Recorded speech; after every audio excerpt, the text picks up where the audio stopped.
Hey everyone, I know we've had some really interesting conversations about the stablecoin market recently. Yeah, definitely. Things are constantly changing. Absolutely. And today we've got some breaking news. Oh, what's that? Well, Ripple is launching their own stablecoin.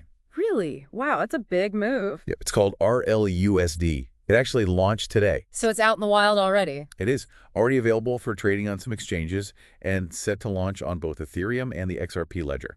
Interesting. Ethereum and the XRP ledger. Uh-huh. Plus, they got approval from the New York State Department of Financial Services. So, adds a level of legitimacy. Right, right. The NYDFS approval is definitely a big deal. Definitely. So, I mean, this is pretty huge, right?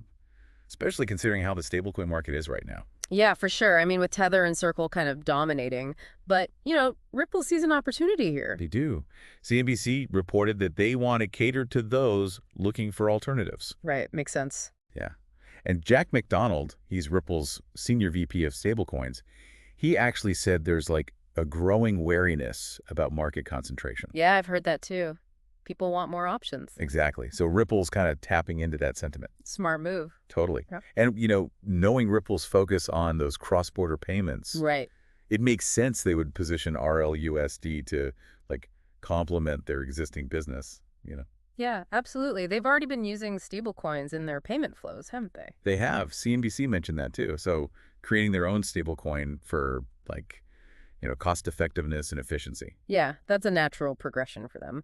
But it sounds like they're aiming for a wider audience than just their existing business network, right? Right. Remember that Ripple survey of like 450 stablecoin users? One they mentioned in their white paper. Yeah, exactly. Yeah, I remember. Yeah. It highlighted peer-to-peer payments, crypto trading, and savings as the top use cases. Exactly. So not just focused on those B2B transactions then. Definitely not. And that kind of leads us to the dual chain approach, right? Yeah. Launching on both Ethereum and the XRP ledger. Yeah, that's an interesting strategy. What do you make of that? I mean, what are your thoughts on this for someone like you who's familiar with all the technical stuff? Well, I think it's a pretty clever way to leverage the strengths of each blockchain. Okay, I like that. How so? Well, the XRP ledger is super fast. Yeah, known for its speed and low transaction costs. Right. Perfect for payments. And we're talking transactions confirmed in seconds. Crucial for a good payment experience. Definitely. But then Ethereum, brings those smart contracts to the table. Opens up a whole lot of possibilities. Exactly. So DeFi applications, tokenization, all sorts of use cases beyond just like simple payments. So it's like they're getting the best of both worlds. Yeah, maximizing their reach and tapping into those different functionalities. Smart. But I got to ask, managing a stablecoin across two different blockchains, that can't be easy. Oh, for sure. It adds a layer of complexity. What are some of the challenges you think they might face?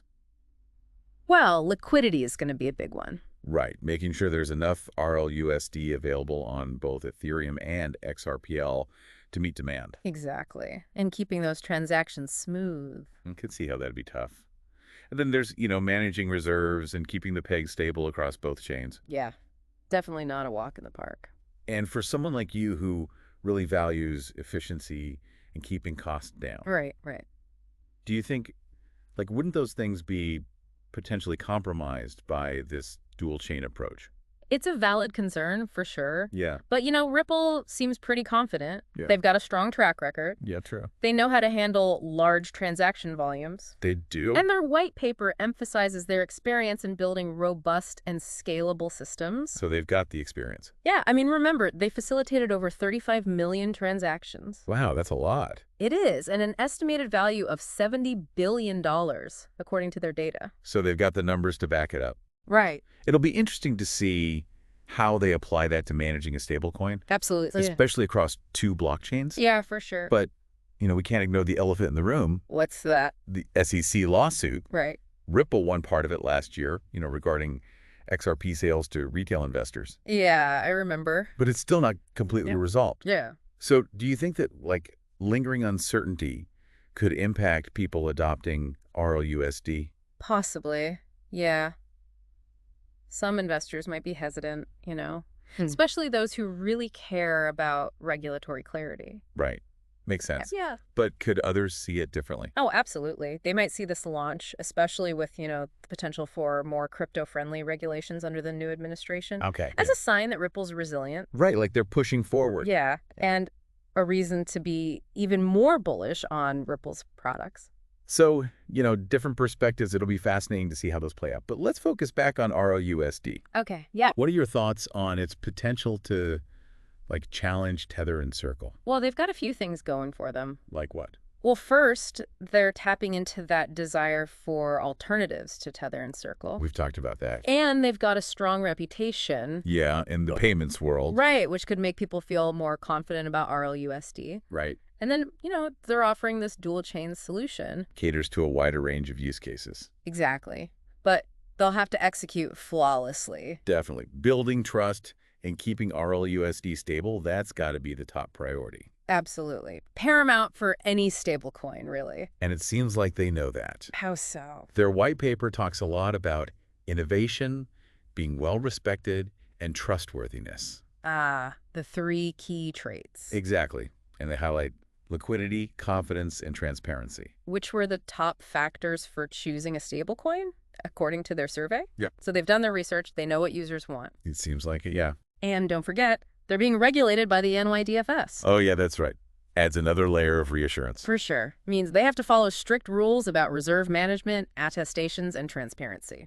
Smart move. Yeah. Really builds trust and legitimacy. Definitely. But, there's also XRP. Oh, right. Plays a big role in Ripple's existing cross-border payment system. Yeah.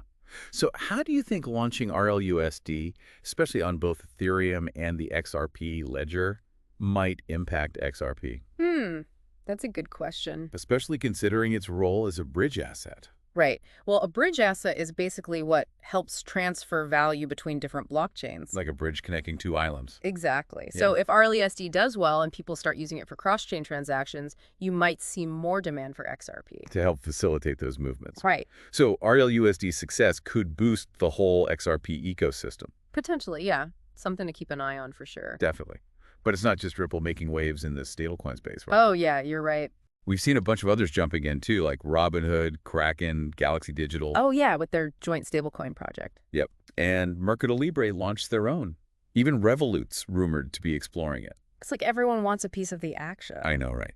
So, what's with this sudden explosion of interest? What does it mean for the overall market? We've got a lot more to unpack, so stay with us. We'll be right back after a quick break.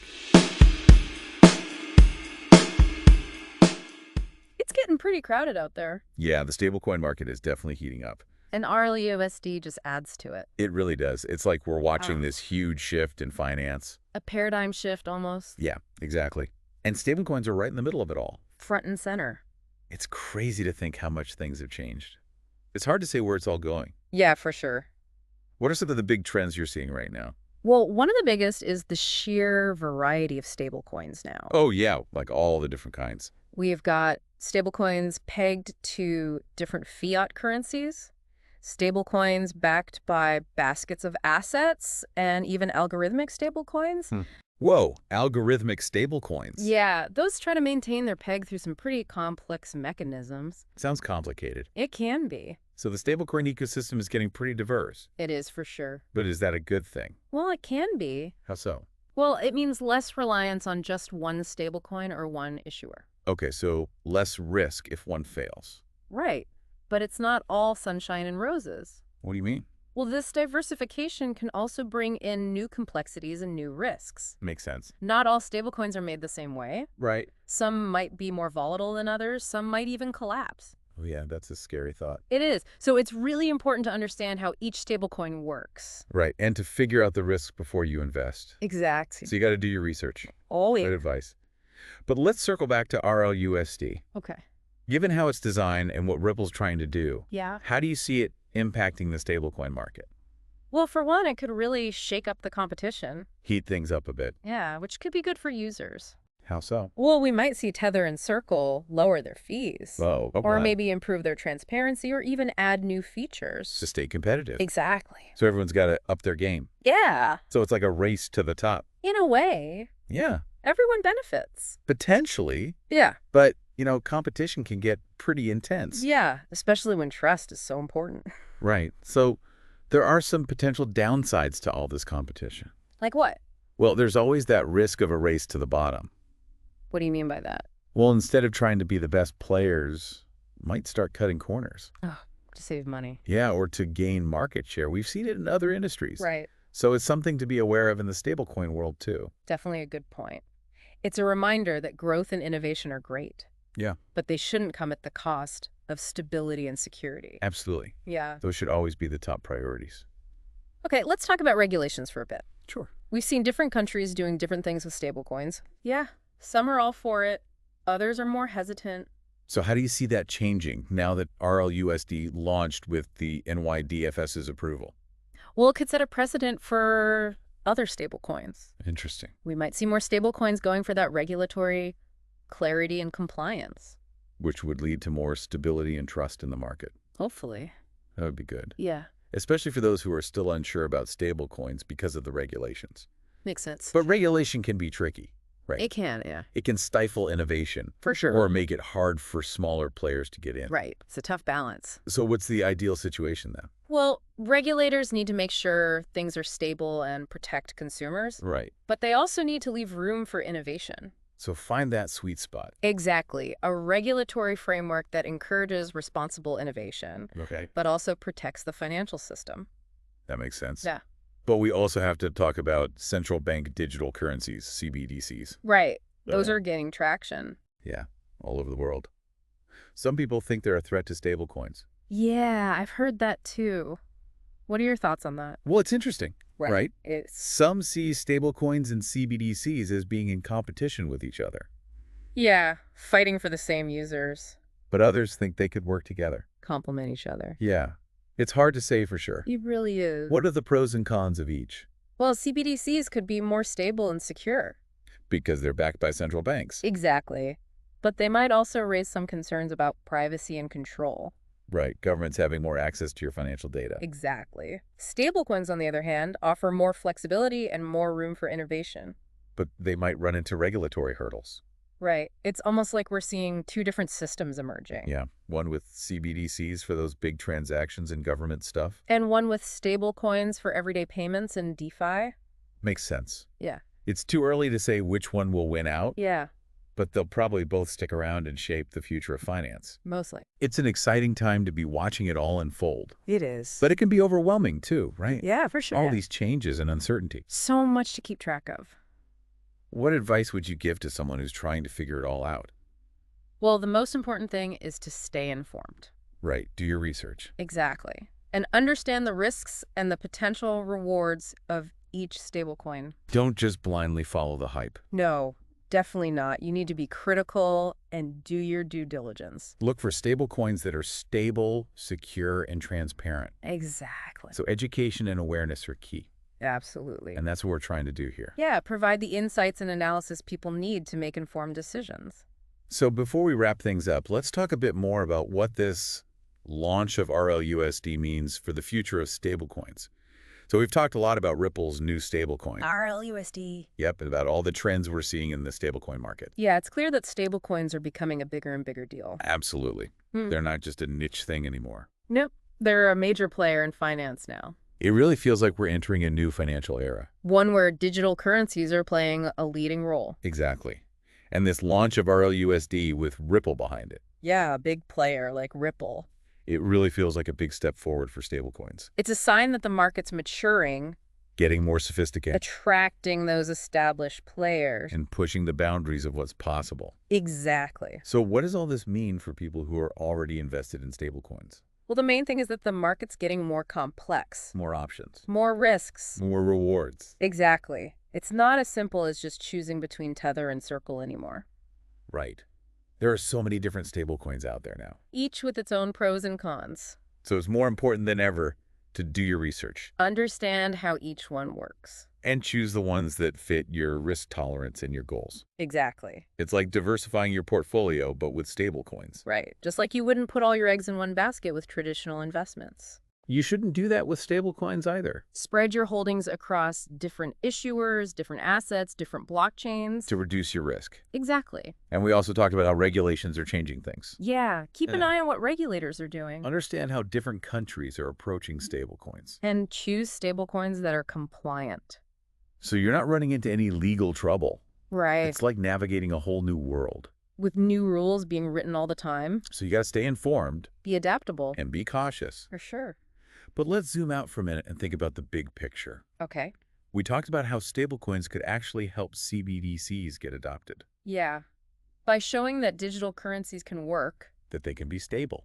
and that they can benefit users Exactly. And they could also provide valuable lessons for central banks. as they develop their own CBDCs, So it's like stablecoins are paving the way for a more digital financial system. potentially. Yeah, that's a pretty amazing thing to be a part of. It is. But it's important to stay vigilant Stay informed. and be ready to adapt as things change. Absolutely. Well, I think that about wraps things up for today. Yeah, it's been a great discussion. We've covered a lot of ground. From Ripple's new stablecoin to the future of finance. Hopefully you found it insightful and valuable We always try to give you the information you need. to make sense of this exciting and rapidly evolving world. So thanks for joining us. And remember to hit subscribe and turn on notifications so you don't miss any future episodes.